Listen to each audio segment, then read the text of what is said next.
warahmatullahi wabarakatuh. Waalaikumsalam warahmatullahi wabarakatuh. Apalagi dengan kami dari Green Media.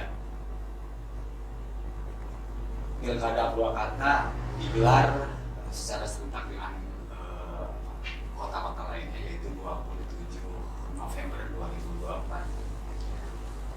Sampai hari ini riak-riak pilkada masih belum terlalu tampak, tapi sedikitnya sudah adalah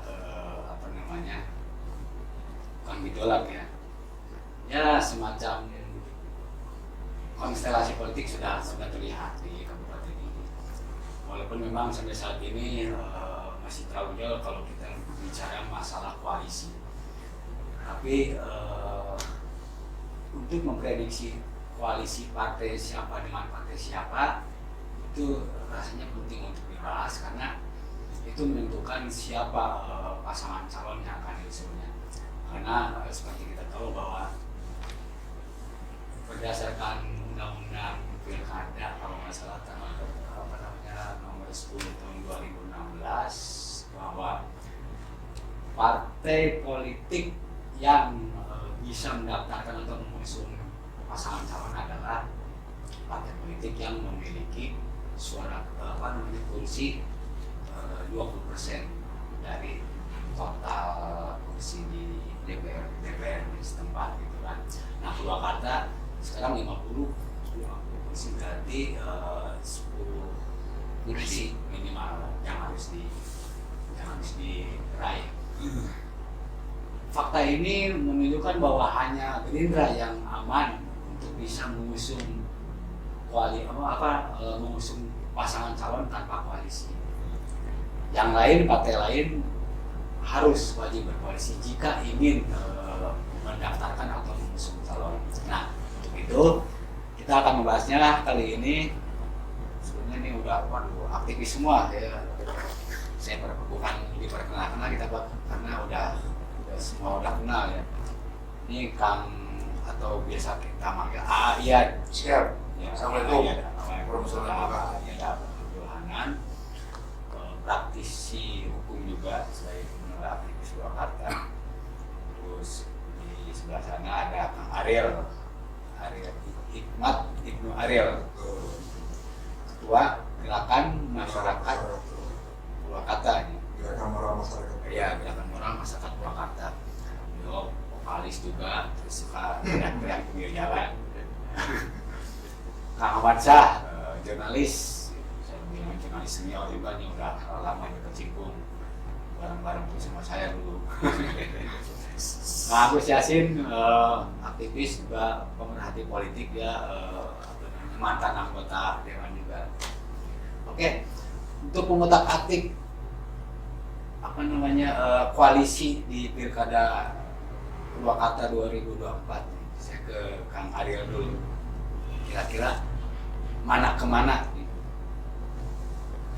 prediksinya? Waduh. Terima kasih Kang Tatang. Ya. Prediksi kami dengan setelah pilek ini selesai, pemilu ini selesai, ada kemungkinan menurut prediksi kami ini akan terjadi 3 pasangan calon. Ada 3 koalisi. Yang ini khusus partai koalisi ya. Yang mungkin nanti ada yang independen juga. Mungkin bisa kasih gambaran, mungkin Gerindra udah pasti aman.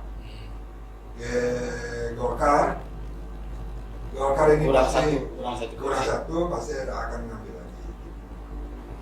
Kemudian juga partai besar Nasdem atau PDIP, Nasdem 7 ya. Itu Nasdem 7 itu berarti masih ada kekurangan juga, dia harus naik lagi. Nah, menurut penglihatan saya ini, karena pengaruh pilpres masih baru, masih hangat, tapi ada juga kemungkinan bahwa koalisi itu akan terbentuk berdasarkan koalisi nasional, bisa saja. Jadi, saya membaca bahwa khususnya Demokrat kali ini. Kalau yang lain saya belum pernah mendengar, tapi Demokrat ketumnya sudah berbicara bahwa silakan berkoalisi dalam pilkada, tapi koalisinya sesuai dengan koalisi yang ada di atas. Jadi harus linear ya, harus Harus, lain. ya, harus Nah, sesuai dengan menarik. Jadi kemarin juga kalau misalkan kita ada inline dengan pusat, berarti kan di sini juga ada PKB dengan Nasdem, sudah ada komunikasi politik. Tuh. Oke. Soal ini menurut Kang Agus gimana? Apakah nanti PKB dan Nasdem ini akan permanen akhirnya mengerucut jadi koalisi atau dengan jalan ada dinamika lain? Ya, kalau lihat saya tadi juga sebelum ngomong Nasdem dengan PKB ya tentang Demokrat, sebenarnya memang sejarah 2019 juga Demokrat kan dengan Golkar. Nah ini kan dulu kan ya Demokrat itu ke bawah ke Golkar di detik-detik akhir, padahal dulu itu membuat koalisi apa itu dulu itu dengan P3 itu ya, yang akhirnya bubar di tengah jalan gitu kan. Nggak tahu tuh koalisi apa. Nah kalau Nasdem ya memang sudah ada penjajakan, saya pikir itu kalau ketuanya mengatakan 99%, Nasdem dengan PKB memang sudah ada chemistry dari awal. Terlepas dari PKS itu kemana, karena persoalannya ini memang mereka juga kan memperhitungkan itu kalau tanpa dengan ini rasanya tidak mungkin, kan gitu kan. Nah, seperti isu lagi bahwa memang 3 partai sudah berkumpul ya, P3, Demokrat sama PAN, nggak tahu arahnya kemana. Nah kalau P3 Demokrat dengan PAN kalau digabungkan udah 6. 6 ya. Nah, Jadi itu masih kan artinya dia sudah berkumpul sendiri untuk membuat entah kemana arahnya kan kebijakannya kan gitu kan. Saya sambung ke Kang Ahmad. Kira-kira partai-partai kan ini kalau misalnya diklasifikasikan raihan kursi di Purwakarta ini ada yang partai yang mengajak dan ada yang diajak. Iya kan? Iya. Dari 5 ke atas pasti mengajak. Yang 5 ke bawah pasti diajak. Nah yang tadi itu PAN, Hanura, yang partai-partai yang perolehan suaranya kecil, kira-kira mau kemana mereka? Baiklah, terima kasih Kang Tetang. Kalau memang melihat hasil film ya 2024 ini kemarin bulan Februari, memang rasional kan ada 5 koalisi berarti ya. Kalau 10-10 ya. Tapi kan tidak mungkin lah, bukan tidak mungkin, bisa saja ini mungkin bisa saja. Secara logika kayak nggak mungkin. Nah, nggak mungkin. Tapi bisa saja, mungkin saja juga bisa saja, mungkin saja. Cuman memang koalisi ini juga hitungannya kans Pak, menang mereka itu. Bukan hanya mereka itu partai koalisi besar, tapi karena nggak ada juga.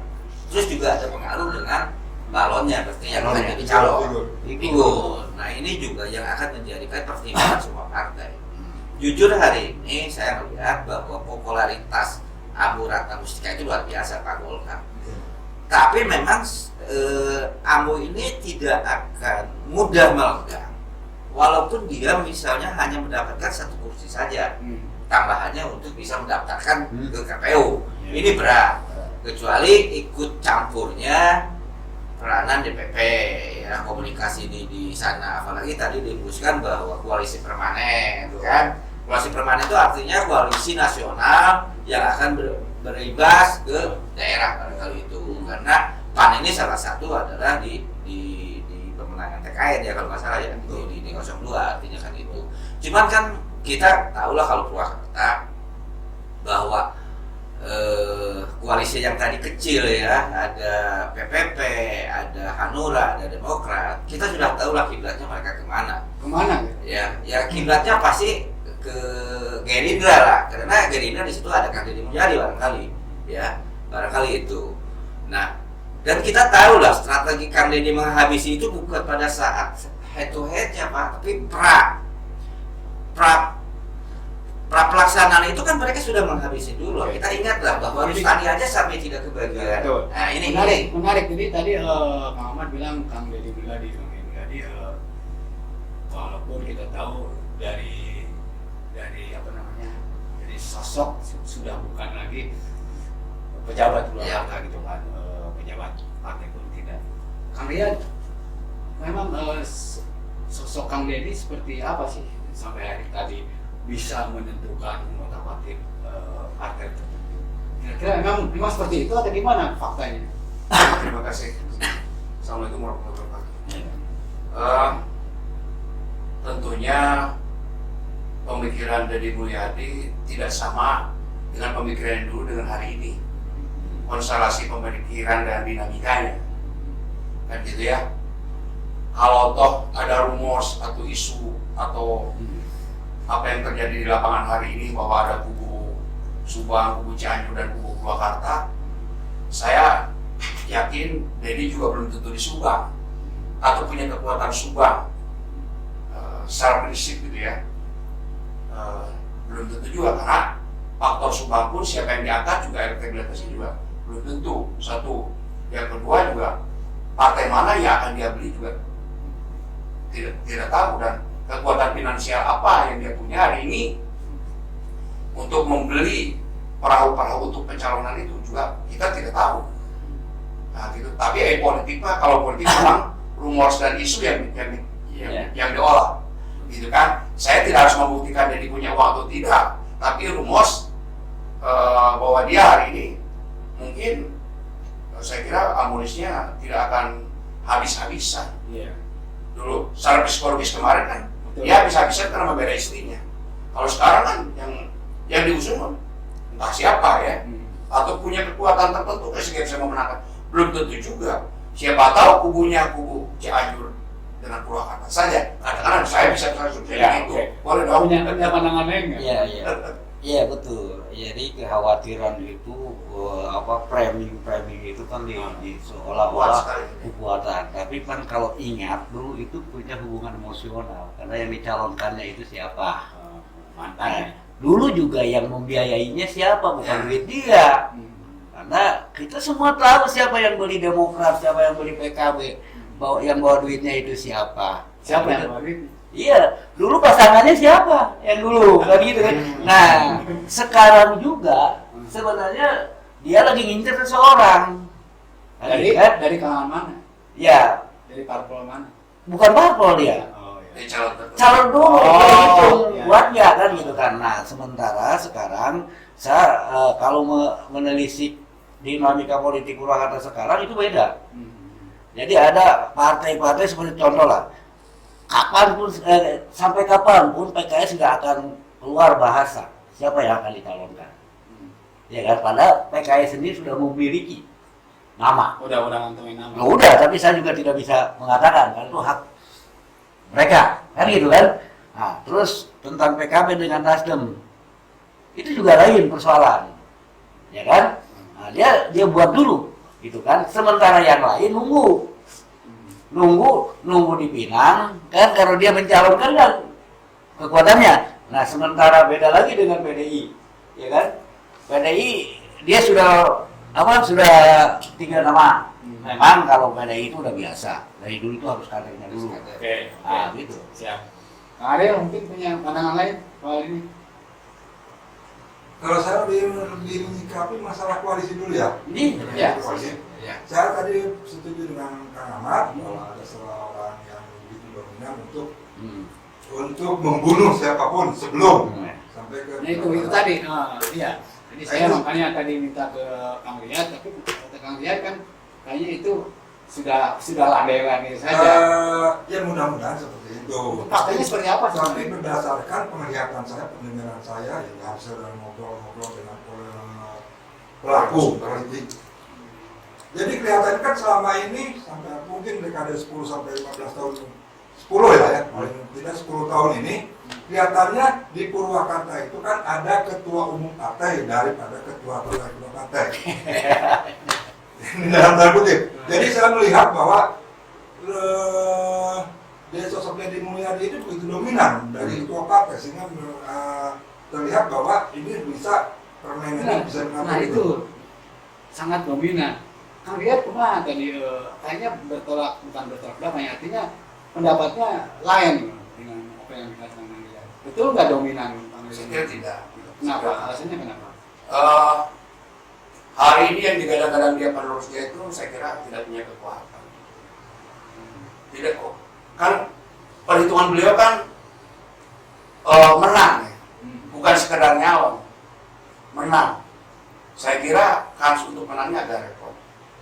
agak repot, partainya belum dapat, gitu ya, Nah. amunisinya belum. Jadi kalau saya kan berdasarkan pengalaman, berdasarkan apa yang telah terjadi secara resmi.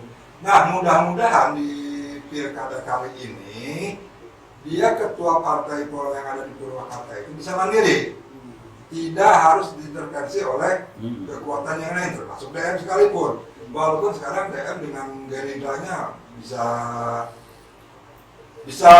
show of force lah, bahwa saya bisa. Memang partai mana aja sih yang kelihatannya bisa diobok-obok, bisa diintervensi, bisa disebutin nggak partai mana? Hampir seluruh partai. Hampir seluruh Hampir partai. Kecuali PKS. PKS. Berarti kalau misalkan ada PKS juga kan di akhir-akhir. Sebelumnya kan 10 tahun belakang PKS juga sampai nggak dapat kursi kan, kenapa PKS? itu menarik, berarti kecuali PKS.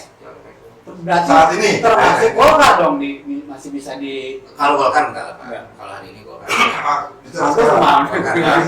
Ya Golkar mah kayaknya Golkar hari ini konsentrasinya beda, PKS ini konsentrasinya beda. Makanya saya bilang kan, mudah-mudahan kali ini tidak terjadi. Ya. Jadi Golkar sendiri, sekarang mungkin PKS sendiri, mandiri semuanya ketua partai yang ada di Purwakarta itu mandiri semuanya. Kalau dulu kenapa tunduk setiap ketua partai termasuk ketua partai P3 juga untuk beli SK-nya dibiayain. Kalau dulu, kalau sekarang enggak, maaf ya. Tapi kan Pak masih belum habis masa waktunya. Iya, kan P3 udah ganti, kan gitu. Demokrat juga sama, nah, kan gitu. Saya tidak Tapi khawatir. orang-orang namanya masih ada. Betul, saya khawatir. Ya tidak khawatir saya kan masalah itu, karena memang saya tahu persis sekarang ada orang-orang di luar dia yang bermain yang mengamankan partai itu. Nah, kalaupun yang dipercaya oleh mereka masih yakin karena masih dengan individunya. Tetapi seperti ginilah, saya kemarin nyoba, saya nggak mau sendiri. Kalau saya sendiri bisa dipanggil kalian, ya itu mah sendiri. Nah kan gitu. Nah yang dibacanya itu, padahal secara ini mah tidak. Nah, maka saya tidak yakin ini kekuatan. Justru sekarang kita yang terjebak oleh permainan-permainan, dia lagi nunggu supaya ini bergulir. Maka dia caplok. Sekarang kan rumusnya gitu dia. Kalau dulu dia yang bikin jaringan, sekarang dia supaya kita yang bikin jaringan. Ya, persoalan hari ini ya pemilu 2024 yang 2019 itu beda, suasananya beda.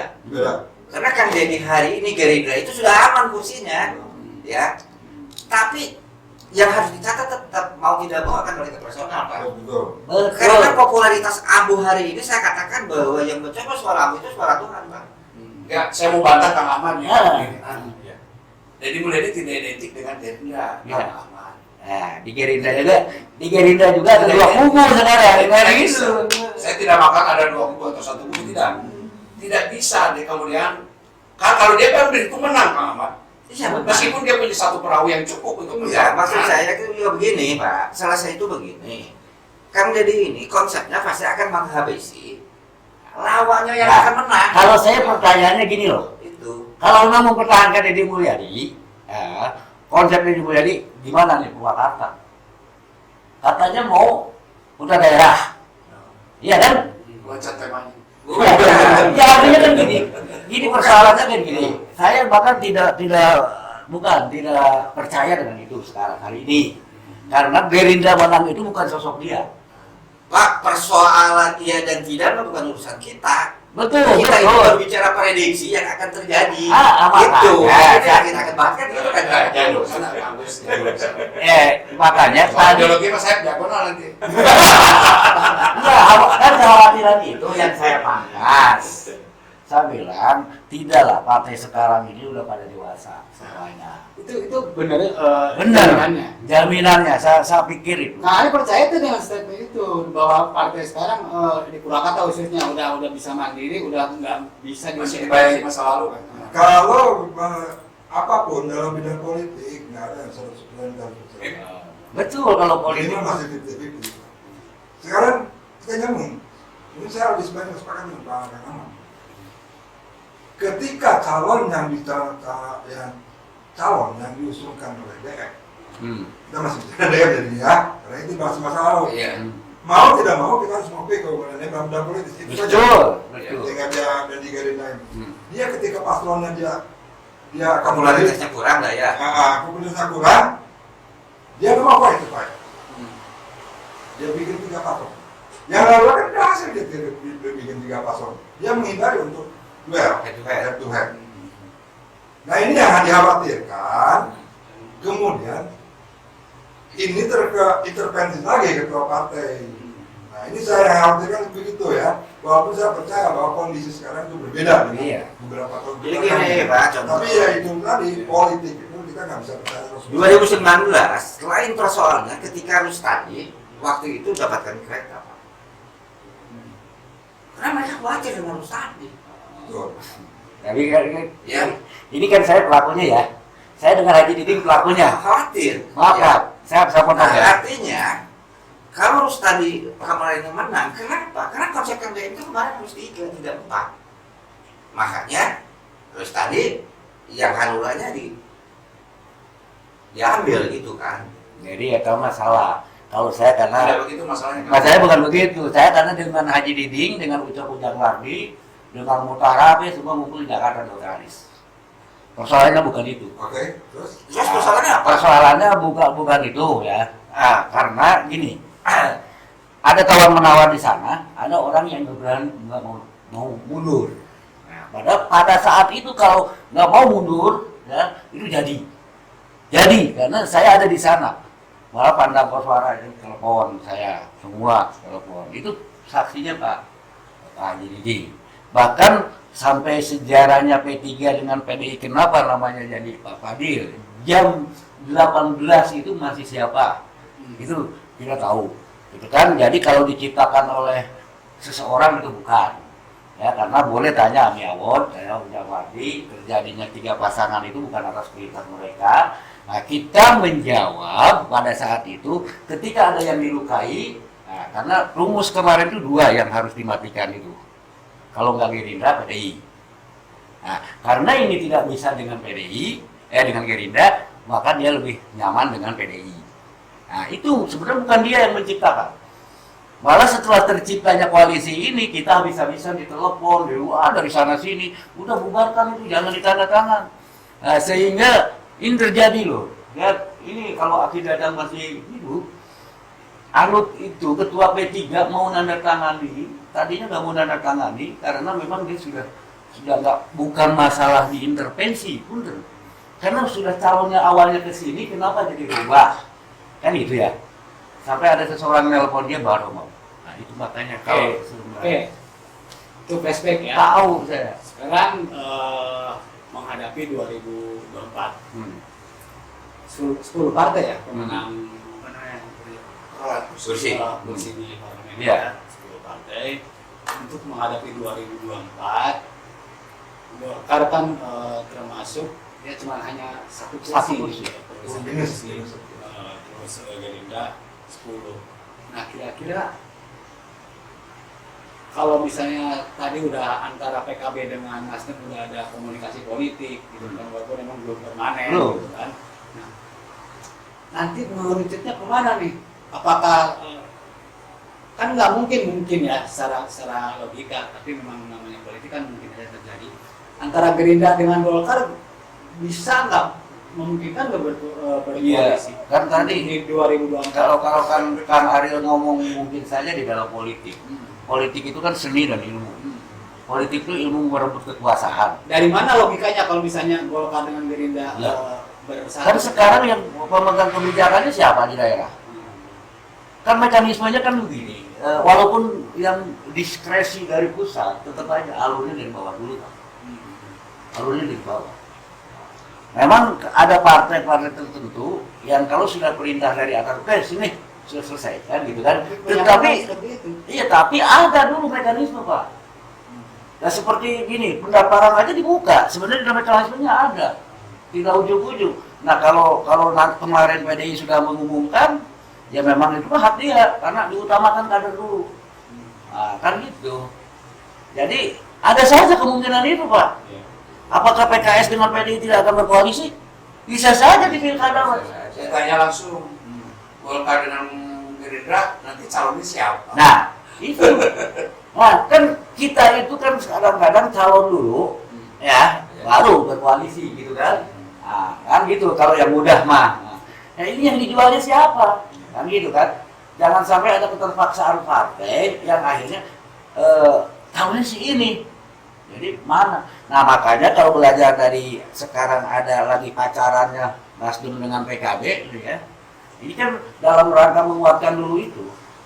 Nah, artinya dia sudah bikin sangkar dulu. Nah, siapa nanti yang mau kawinnya di sini kan gitu kan? Nah sementara kira-kira pada akhirnya dari 10 parpol ini akan terjadi berapa koalisi? Kalau dari partai politik, saya sih prediksi 3 Pak, 3 pasangan, Ya. 3 pasangan, dan bahwa Tiga. poros tengah itu ada di PKB dan Nasdem, poros tengah ada di Kalaupun PKB. misalnya yang lain tidak ikut udah mencukupi ya? Udah 16 kalau nggak 13 ya? Nah, tinggal Golkar. Maka kalau Golkar itu posisinya belum aman, walaupun secara popularitas calonnya, karena gini lah, kita kan harus mengklasterkan dulu nih. Partai Gerindra walaupun sebagai pemenang pemilu di Purwakarta, calonnya tidak ada yang populis Pak, kayak Golkar lah secara nasional gitu kan, nggak ada kan.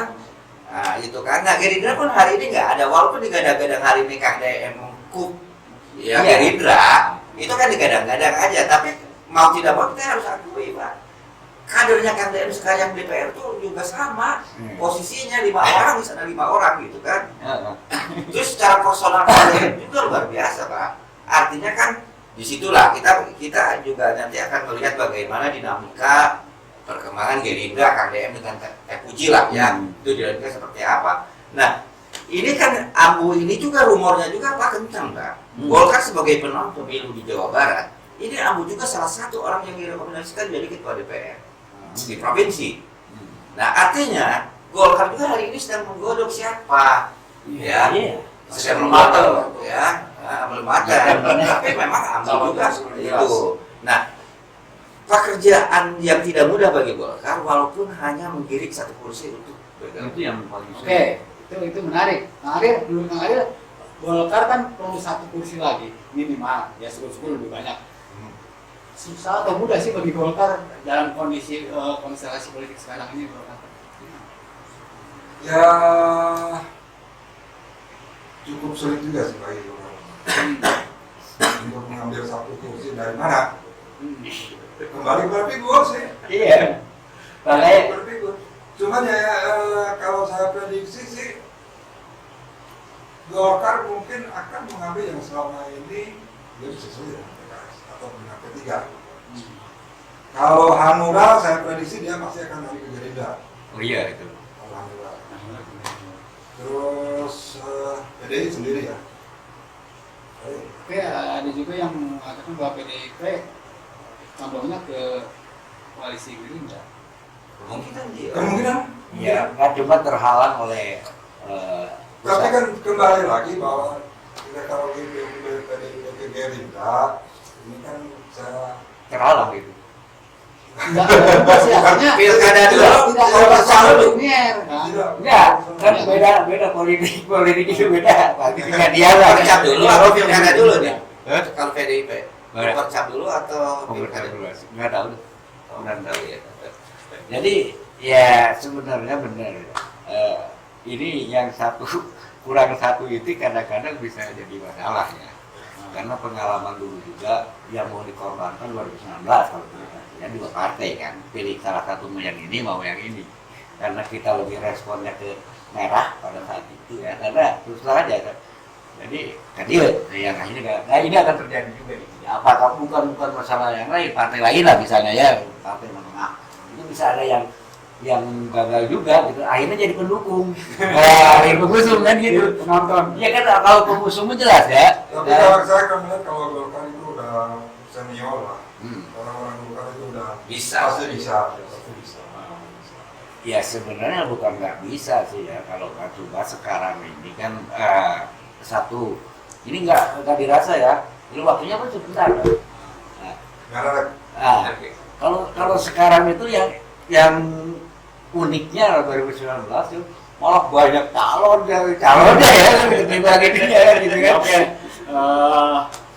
Kayaknya